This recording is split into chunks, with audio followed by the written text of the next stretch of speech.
सुप्रभात बच्चों, आज हम आपकी पाठ्य पुस्तक हिंदी के पाठ 18 का अध्ययन करेंगे जिसका शीर्षक है निबंध लेखन। तो चलिए पाठ को पढ़ते हैं और जानते हैं निबंध लेखन के विषय में कि निबंधों को किस प्रकार से लिखा जाता है, निबंध क्या होते हैं। पाठ को शुरू करते हैं। पाठ 18 निबंध लेखन। किसी भी विषय पर अपने विचारों को सही क्रम में लिखना निबंध कहलाता है। निबंध लेखन एक कला है। इस कला में दक्षता प्राप्त करने के लिए निरंतर अभ्यास और पर्याप्त ज्ञान की आवश्यकता होती है। इससे बच्चों की लेखन क्षमता और सृजनात्मकता का विकास होता है।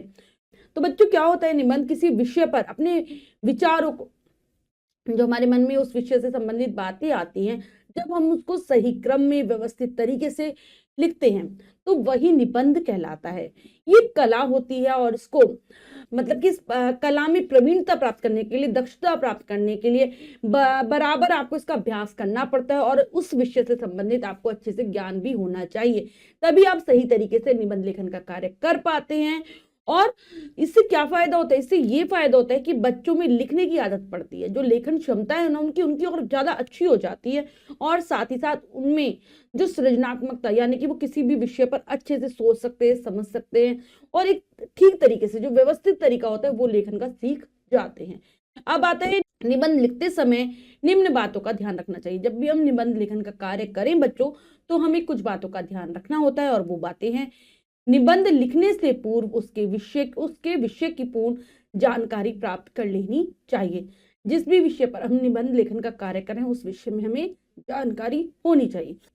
अगला है, निबंध की भाषा सरल एवं स्पष्ट होनी चाहिए। जो निबंध लिखा जाए बहुत ही सरल भाषा में लिखा जाए, उसमें स्पष्टता हो जिससे हर कोई उसे अच्छे से समझ सके, पाठकों को उसमें पढ़कर रुचि उत्पन्न हो।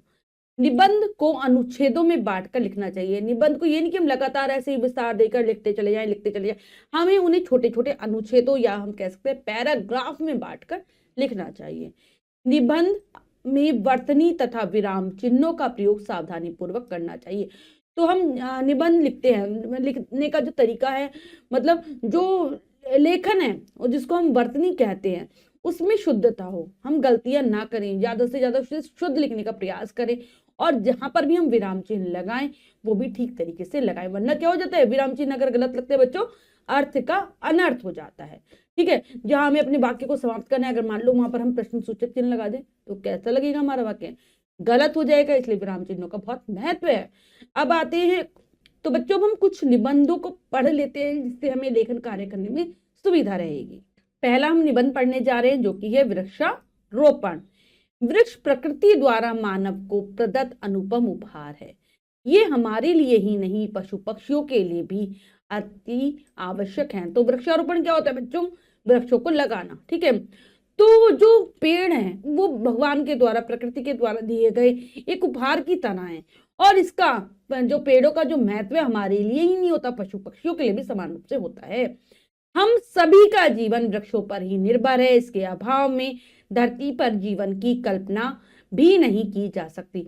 अतः देश के सभी नागरिकों का कर्तव्य है कि वे नित्य नए वृक्ष लगाएं और पुराने वृक्षों की सुरक्षा करें ताकि देश की मूल्य संपदा का संवर्धन एवं संरक्षण हो सके। ठीक है, पहले हमने बता दिया थोड़ा सा, मतलब हमने निबंध स्टार्ट किया तो हमने सबसे पहले ये बता दिया कि वृक्षों का हमारे जीवन में कितना महत्व है, क्यों उपयोगी है वृक्ष हमारे लिए। वृक्षों से हमें अनेक लाभ होते हैं। अब हम लाभ बताने जा रहे हैं जो इस प्रकार हैं। वृक्षों से हमें हरियाली, खाने के लिए स्वादिष्ट फल व सब्जियां तथा पशुओं के लिए चारा आदि प्राप्त होता है। इसके अतिरिक्त वृक्षों से हमें लकड़ी मिलती है जिसका प्रयोग ईंधन तथा इमारती सामान आदि बनाने में किया जाता है।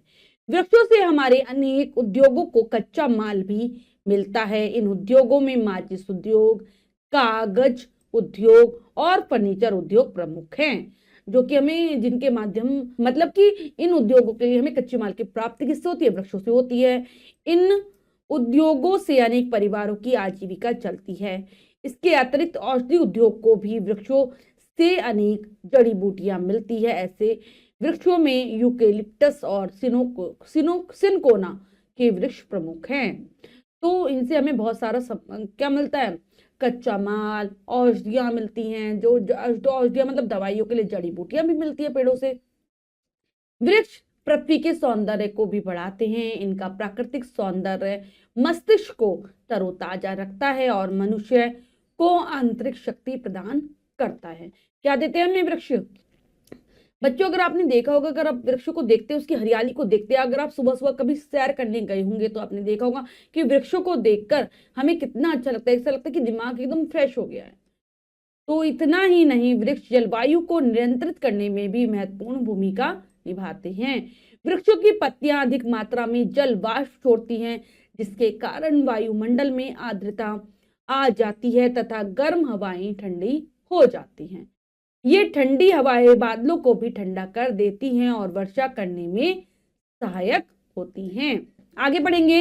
वृक्ष वातावरण की कार्बन डाइऑक्साइड को ऑक्सीजन में बदलते रहते हैं, जिससे पर्यावरण में संतुलन बना रहता है। वृक्ष वायु प्रदूषण को रोकने में भी महत्वपूर्ण भूमिका निभाते हैं। वायु प्रदूषण रोकने का भी कार्य करते हैं। इतना ही नहीं, देश के आर्थिक विकास में भी वृक्षों का महत्वपूर्ण स्थान है। परंतु दुर्भाग्य का विषय है कि वृक्षों की उपयोगिता एवं महत्व को भुलाकर अपने स्वार्थ एवं जरूरतों की पूर्ति हेतु कुछ लोग वृक्षों की अंधाधुंध कटाई करते हैं। अतः वृक्षों की सुरक्षा को ध्यान में रखकर हमारी सरकार ने वन महोत्सव नामक उत्सव आरंभ किया। तो बच्चों, सरकार के द्वारा वृक्ष महोत्सव भी आरंभ किया गया है। यह उत्सव जुलाई के प्रथम सप्ताह में मनाया जाता है। इस अवधि के दौरान देश भर में लाखों वृक्ष लगाए जाते हैं। इस उत्सव का प्रमुख उद्देश्य जनता में वृक्षों की सुरक्षा के प्रति जागरूकता और वृक्षारोपण के प्रति उत्साह उत्पन्न करना है कि हम वृक्षों की रक्षा भी करें और नए वृक्ष भी लगाएं। इसके अलावा भी सरकार वृक्षों की सुरक्षा और उनकी समृद्धि के लिए अनेक प्रयत्न कर रही है, किंतु जनता के सहयोग के बिना यह महान कार्य संभव नहीं है। अतः हम सभी को इस ओर जागरूक होना चाहिए। तो बच्चों, हमने जाना कि किस प्रकार से निबंध लेखन किया गया है, सरल वाक्यों का, सहज भाषा का प्रयोग किया गया है और हमें सही सारी बातें बहुत अच्छे से समझ आ रही हैं। तो ऐसे ही आप निबंध लेखन का अभ्यास करेंगे। हमारा एक और निबंध हम पढ़ लेते हैं, जो कि है वर्षा ऋतु। इसके माध्यम से भी हम सीखेंगे कि किस प्रकार से अगर हमें किसी ऋतु के बारे में यानी कि किसी मौसम के बारे में निबंध लिखना हो तो किस प्रकार से लिखते हैं। भारत में वसंत, ग्रीष्म, वर्षा, शिशिर, शरद और हेमंत 6 ऋतुएं आती है। 6 ऋतुएं होती है भारत में। ये सभी ऋतुएं अपने अपने तरीकों से प्रकृति के रूप सौंदर्य को प्रभावित करती है, किंतु इन सभी ऋतुओं में वर्षा ऋतु का अपना एक अलग महत्व है। ग्रीष्म ऋतु में गर्मी की तपिश को सहते हुए जब प्रत्येक प्राणी हाहाकार कर उठता है, तब वर्षा ऋतु छमछम करती हुई आती है और प्रकृति के कण कण की प्यास बुझा देती है। आगे पढ़ते हैं। वर्षा ऋतु का आगमन होते ही आकाश में काले काले बादल छा जाते हैं, शीतल वायु बहने लगती है, बिजली चमकने लगती है, बादल टप टप कर बरसने लगते हैं, चारों ओर पानी ही पानी हो जाता है, छोटे छोटे तालाब व नदी नाले आपे से बाहर हो जाते हैं। जब वर्षा ऋतु आती है तो बच्चों ये सारा कुछ आपने देखा होगा। वर्षा ऋतु में तो वही हमें लिखना होता है जो हम अपने आसपास देखते हैं, ठीक है, लेकिन सिर्फ हमें क्या करना होता है, अपने विचारों को एक क्रमबद्ध तरीके से प्रस्तुत करना होता है। मेंढकों की टर टर, झिंगुरों की झनकार व जुगनुओं की चमक दमक से रात्रि में आनंद सा छा जाता है। वनों तथा बागों से कोयल, बुलबुल एवं मोर आदि पक्षियों के मधुर स्वर सुनाई देने लगते हैं। कहीं कहीं मोर वर्षा में पंख फैलाकर नाचते हुए भी दिखाई देते हैं, क्योंकि मोरों को वर्षा ऋतु बहुत पसंद होती है बच्चों। इतना ही नहीं, वर्षा ऋतु किसानों को भी एक सुखद अनुभूति प्रदान करती है। इस ऋतु में खेत खलिहानों में हरियाली छा जाती है और खेतों में धान, ज्वार, बाजरे व मक्का की फसलें लहलाने लगती हैं। बच्चे, बूढ़े व नौजवान सभी हर्षोल्लास के साथ वर्षा ऋतु का स्वागत करते हैं। इस ऋतु में अक्सर लोग सड़कों पर छाता लिए बरसाती पहने हुए दिखाई देते हैं। साथ ही छोटे छोटे बच्चे वर्षा के पानी में छप छप करके नहाते व खेलते हुए भी देखे जा सकते हैं। तीज का प्रसिद्ध त्योहार भी इस अनुपम ऋतु में आता है। इस त्योहार के आने पर बागों में बड़े बड़े पेड़ों पर झूले डाले जाते हैं, जिन पर बच्चे व स्त्रियां आनंदित होकर झूलती हैं तथा स्त्रियां मल्हार व गीत गाकर सावन का स्वागत करती हैं।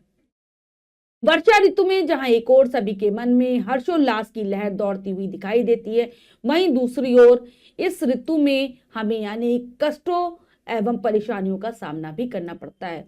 तो हर चीज के कुछ बच्चों गुण होते हैं तो कुछ बुराइयां भी होती हैं। जैसे वर्षा ऋतु की क्या बुराई है कि यहाँ पर हमें बहुत सारी परेशानियां होती है। जैसे वर्षा के कारण गलियों एवं सड़कों पर चारों ओर कीचड़ व गंदगी फैल जाती है।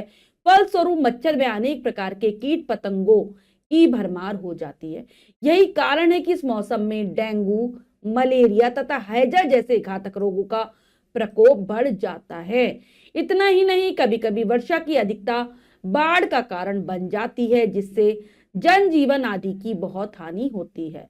इस प्रकार वरदायिनी वर्षा ही मनुष्य के लिए अभिशाप बन जाती है।